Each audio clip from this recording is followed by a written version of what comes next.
Hi, welcome to this week Dragonblade Authors Unplugged. Like I say every week, we have so many releases this week. We have 6, I think, releases this week. So we had the first one was Lois Templin's Heart of a Hunter, which is book 3 in the Band of Astro series. The next one is Daphne Quinn's book, which is a brand new series, which is it's book 1 in the Gardens of Bahal. And that one is Lady of the Lamps. But the authors that we have with us today to talk about their books are Sara Adrien, JR Salisbury, Kelsey Swanson, and Sophia Nye. So we'll catch up with everybody else later. But I'm so glad, ladies, that you could join us today. Thank you for having us. Since we have so many, we're just going to dive right in. And we are going to start with Sophia's book. And we're actually recording on your release day. So happy release day. Thank you. And it's Princess of Elm, which is book 4 in the Warriors of Fianna. Is that right? Fianna, yeah. Okay, great. Can you tell us about this one? Yeah, it's a really fun book. It takes place in Viking-occupied Dublin in the year 1002, I believe. It was 1001, 1002, right around there. And it is a Viking-style wedding tournament. Oh, so fun.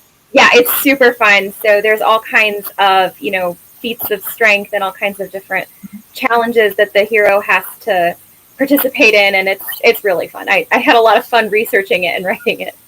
And the heroine, it's an enemies to lovers. So at the beginning, he and the heroine have strongly opposing goals in the political scheme that's going on. And she is doing a really excellent job of thwarting him.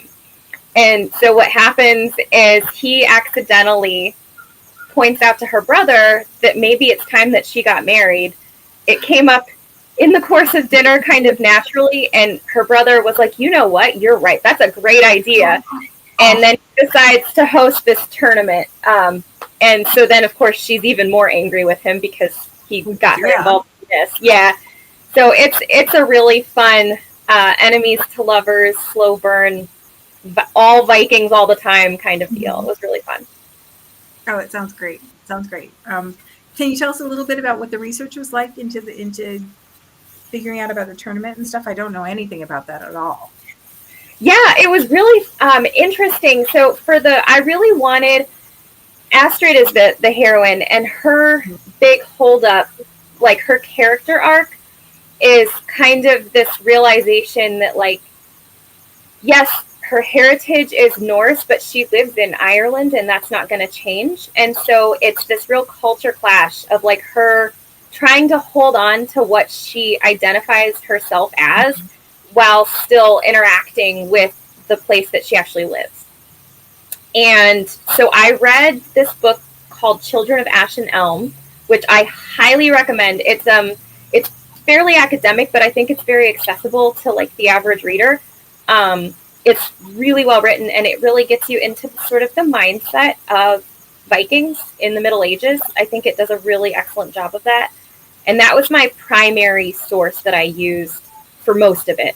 But for the game specifically, I found this organization that's dedicated to, like, the preservation of Viking heritage. They're called Herstwick. And actually, this is a little bit I covered this a little bit in the posts that are going off today on the Facebook group.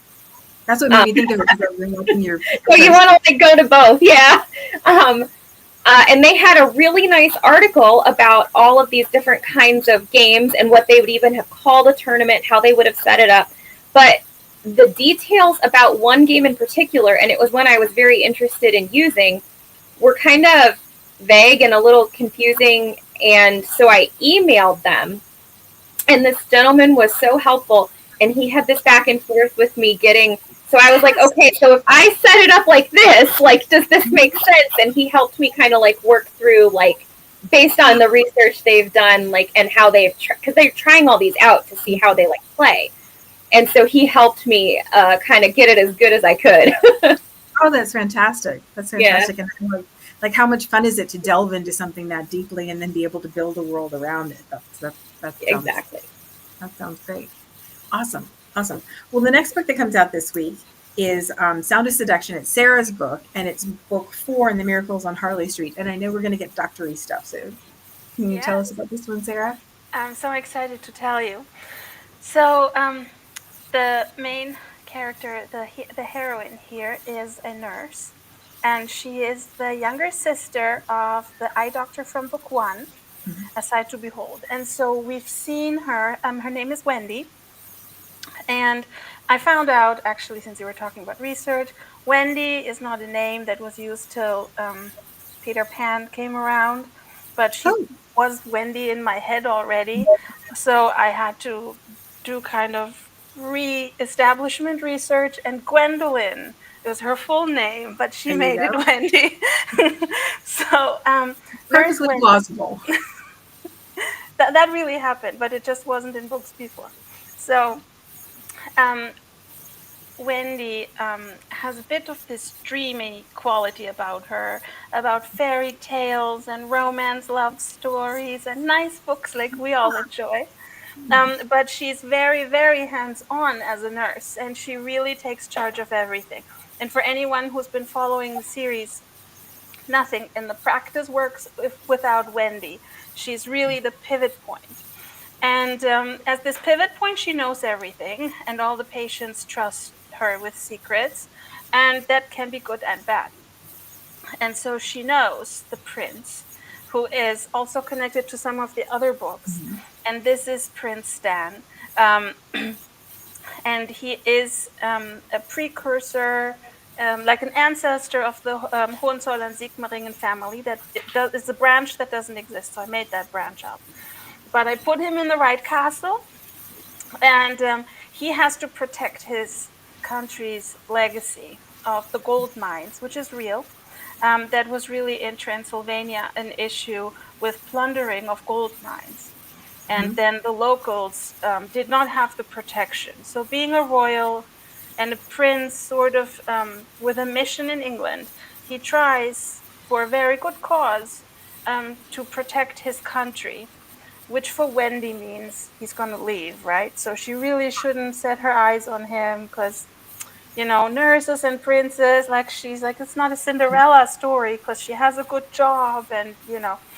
Um, yeah, but there is in the end a really nice moment where I don't want to give the end away, but where they find a way to reconcile both of their worlds. And both of them have a duty.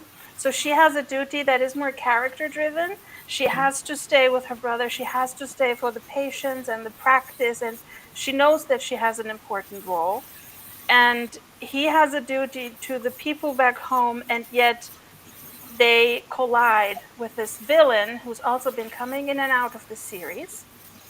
And it makes it really dangerous for Wendy to be with Stan. So Stan even wants to keep her at an arm's length and says, as much as I would love to, I really, if he's worth anything and he's very honorable, he really can't endanger her. Ah, there was enough So with the prince. There was enough with the prince nurse thing. We didn't need a villain to muck things up even more. Good yeah. gracious. So this book was so dear to me. Sometimes, when you're writing them, you don't want to leave them, and you do want to give them the happy end. So I wrote their happy end, and then I added about 25,000 words because I just went back and it's like, but what if we played out this entire evening? And like this is like she finds hedgehogs. So she goes outside because they're Like going, hedgehogs, hedgehogs. yeah, like baby hedgehogs. Oh, I So love in hedgehogs. London, that's like something I was actually where I mean, obviously 200 years later, but I was where all of these stories happen. And at night you can hear little scratchy things, like really scratchy sounds and little squeaking. That's hedgehogs sometimes. And so, No.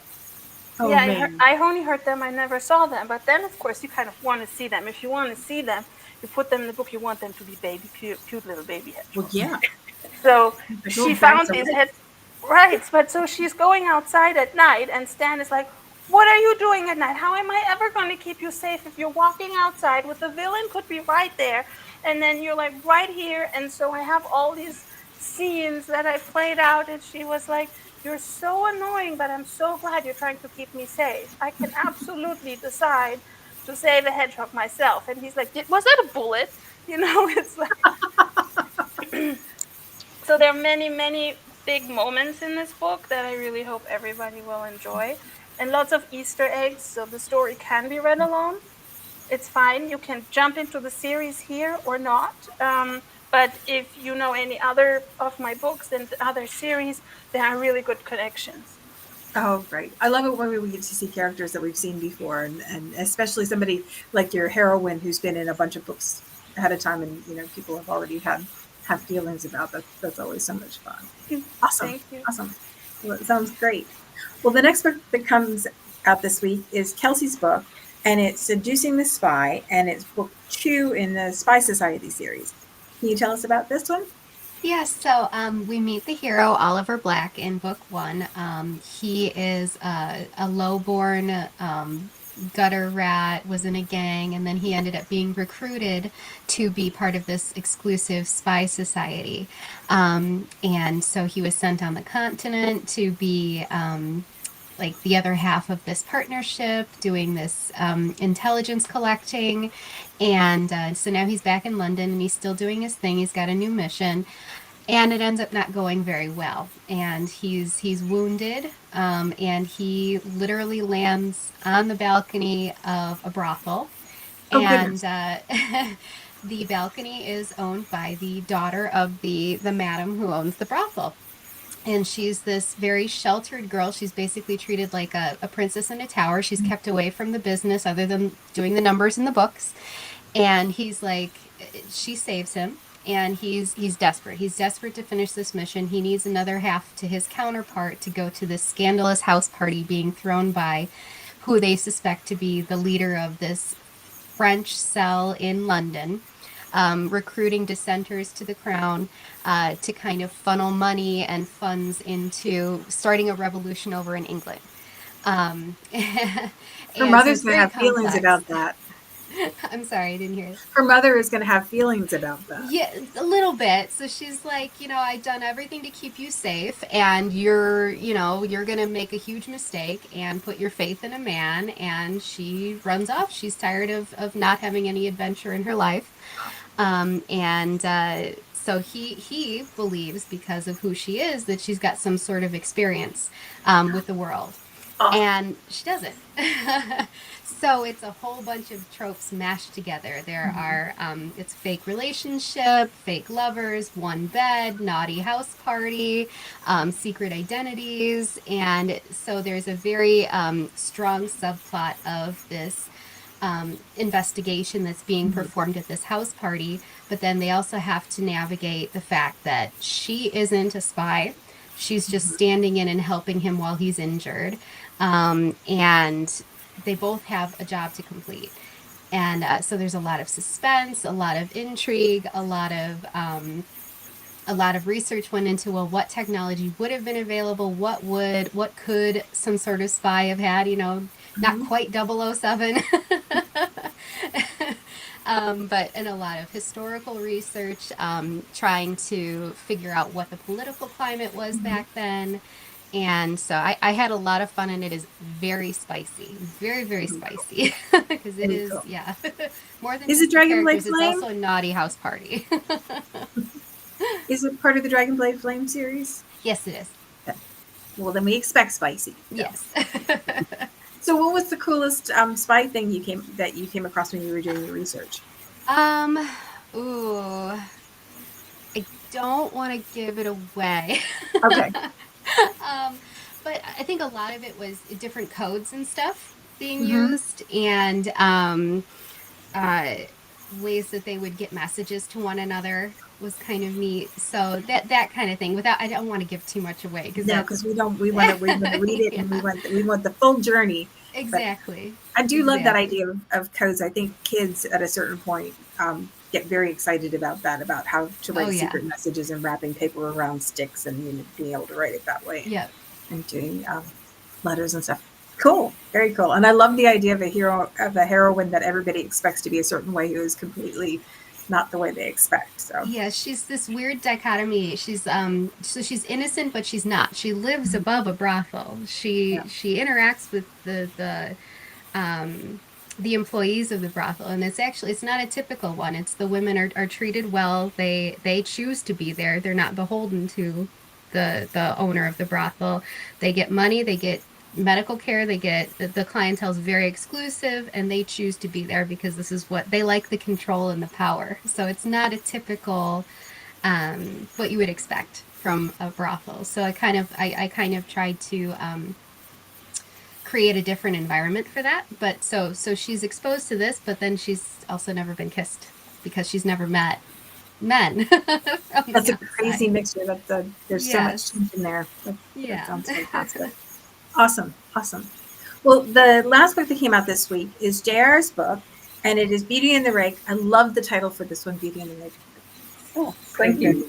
And it's book 1 in the Endless Love series. And I have to admit, I sing the song to myself when I see it on the thing. Don't sing it well, but I do hum it to myself. Can you tell us about this one? Okay, it starts out with Roxanne and Arthur are brother and sister. Her husband has died and had treated her really badly the entire time they were married, kept her from her family, everything like that.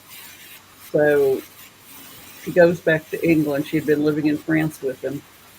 And after he dies, she comes back to England because he's left her a house. Well, the house happened to belong to one of his mistresses that he had bought for her. And her brother catches her just as she's about to move in and says, "No, you're coming home with me. I need somebody to host us and do that kind of stuff." So that's what she did.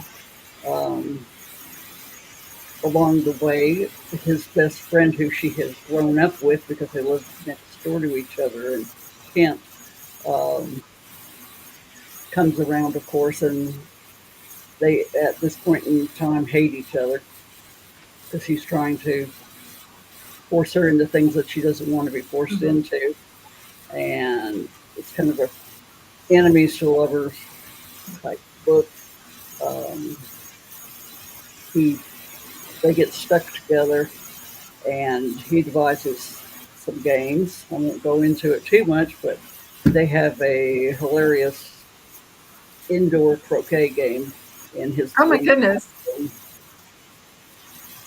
You could break all kinds of stuff doing that. Oh yeah.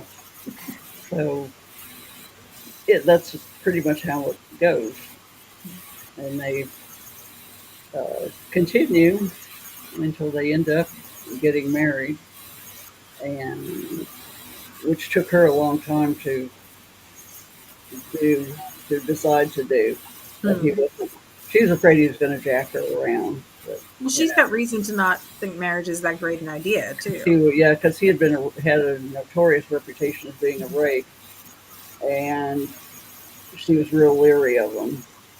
Why is he going to change for me? Is he really going to change for me, or is he going to be like my late husband? Yeah. So everything turns out all hunky-dory. Well, that's why we read them. Yep.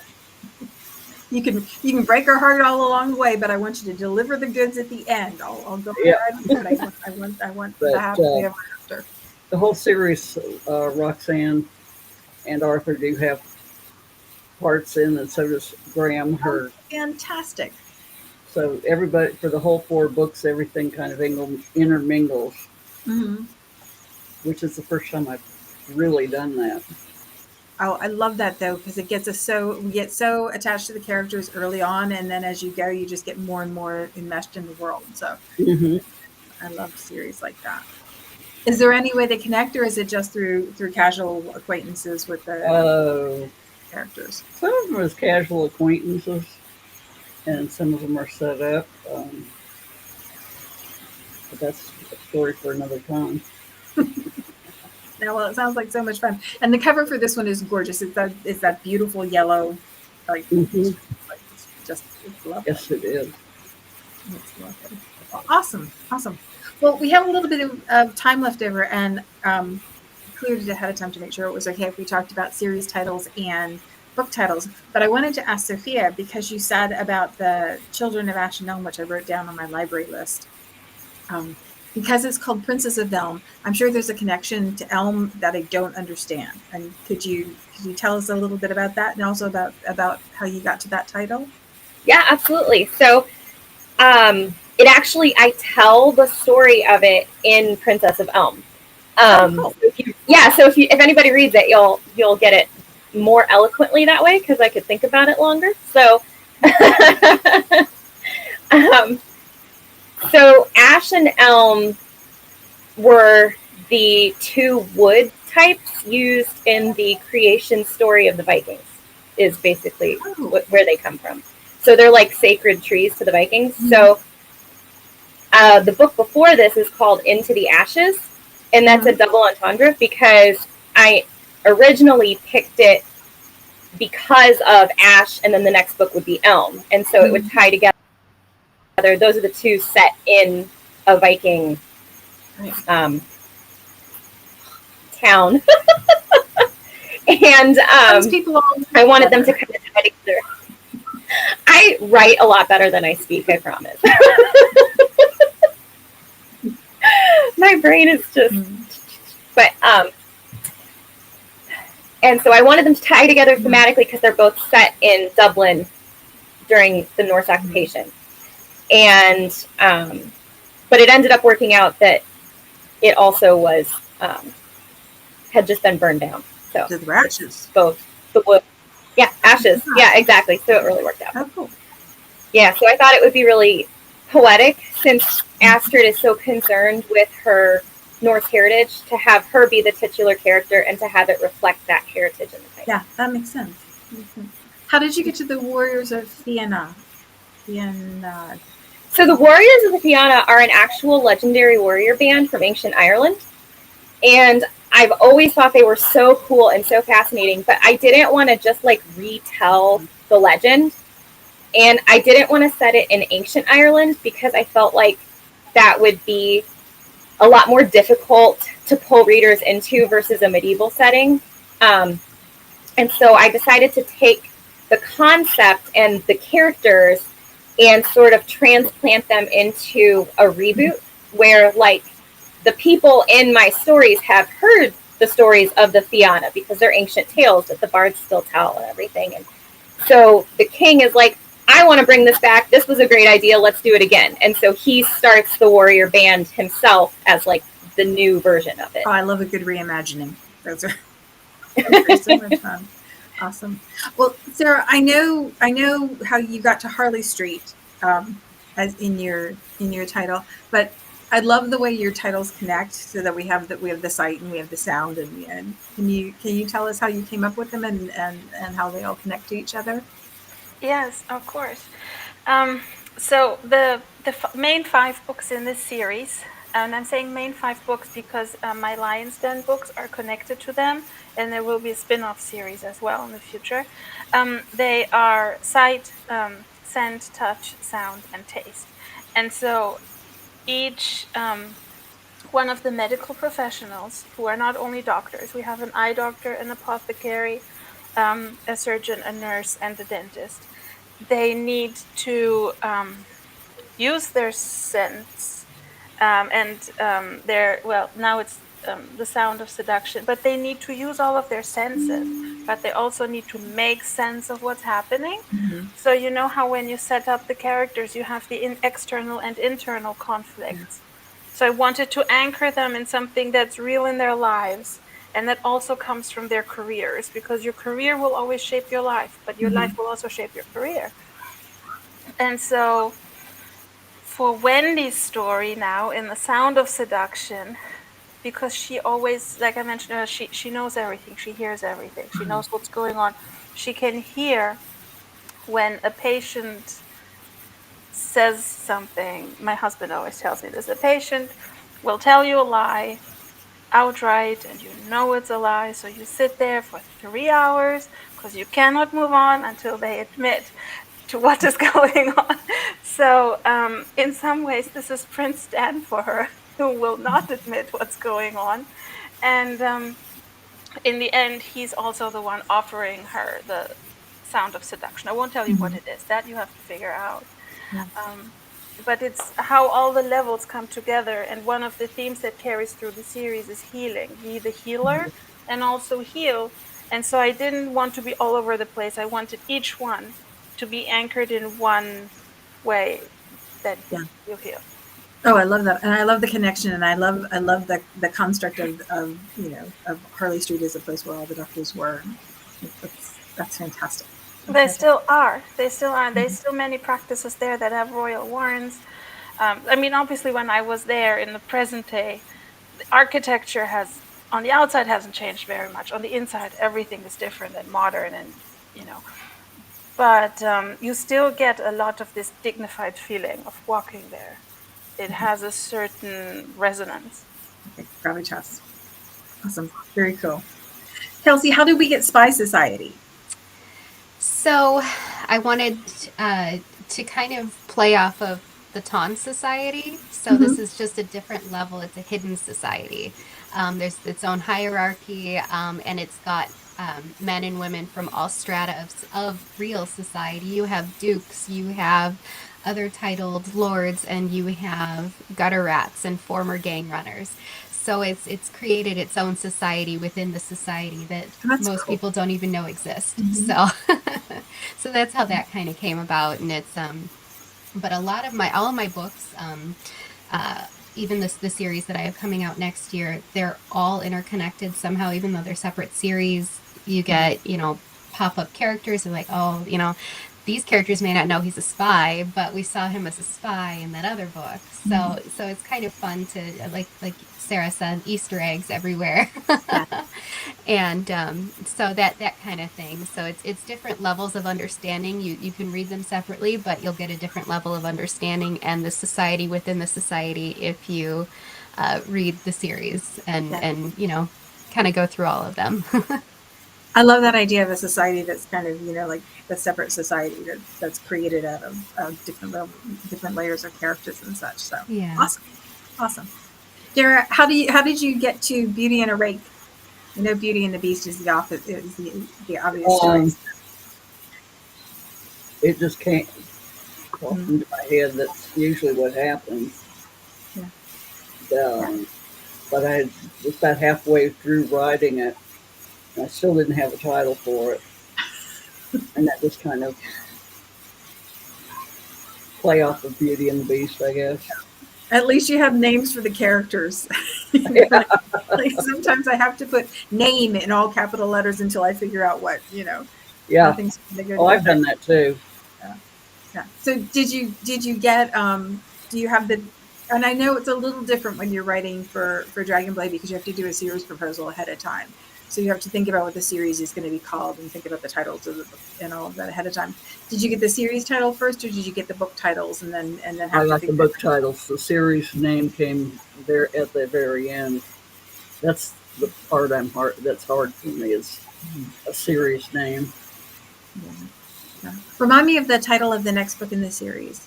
The next book in the series is a Duke's Love, and it's about Arthur, who is Roxanne's brother. Yeah, Very cool.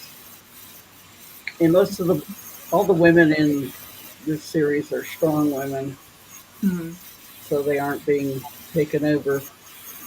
Yeah, we love reading about the strong women, and it's interesting to see how you all figure out how to give a woman agency in a time when so many of them didn't have any.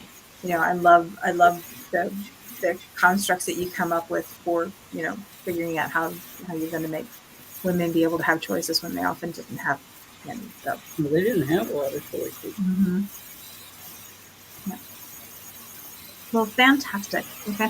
Ladies, it was great fun talking to you today. I appreciate you taking the time. I will make sure I put the links to all the books in the comments so that you grab them right away. That's going to become so important as we go on because you want to make sure you grab your Dragonblade books on pre-order and release. It's when they're the very best deal.